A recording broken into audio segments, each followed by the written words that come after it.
एक प्रचलित कथा के अनुसार पुराने समय में एक किसान की फसल बार बार खराब हो रही थी। कभी तेज बारिश की वजह से, कभी तेज धूप की वजह से, कभी ठंड की वजह से उसकी फसल पनप नहीं पा रही थी। एक दिन इससे दुखी होकर किसान भगवान पर नाराज हो गया। वह भगवान को लगातार कोस रहा था। तभी वहाँ भगवान प्रकट हुए। किसान ने भगवान से कहा कि हे भगवान, आपको खेती की बिल्कुल भी जानकारी नहीं है। आपकी गलत समय पर बारिश करा देते हैं, कभी तेज धूप कर देते हैं, कभी ठंड बढ़ा देते हैं। इससे हर बार मेरी फसल खराब हो जाती है। आप मेरी अगली फसल तक मेरे अनुसार मौसम कर दीजिए। जैसा मैं चाहूँ वैसा ही मौसम रहे। ये बातें सुनकर भगवान ने कहा ठीक है, अब से ऐसा ही होगा। ये बोलकर वे अंतर्ध्यान हो गए। अगले दिन से किसान ने फिर से गेहूं की खेती शुरू की। अब जब वह बारिश चाहता था तब बारिश होती थी।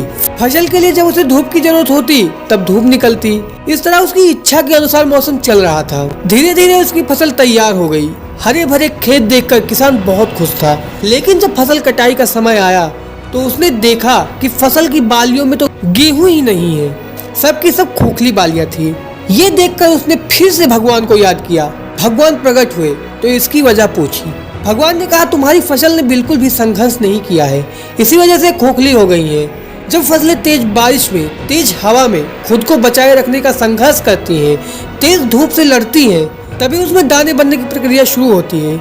जिस तरह सोने को चमकने के लिए आग में तपना पड़ता है, ठीक उसी तरह फसलों के लिए भी संघर्ष जरूरी होता है। ये बात किसान को समझ आ गई और उसे अपनी भूल का एहसास हो गया। इस कहानी के अनुसार जब तक हमारे जीवन में बाधाएं नहीं आती तब तक हमारी प्रतिभा भी निखर कर नहीं आती। बाधाएं ही हमें साहसी बनाती हैं। परेशानियों की वजह से ही हमारा सही विकास होता है।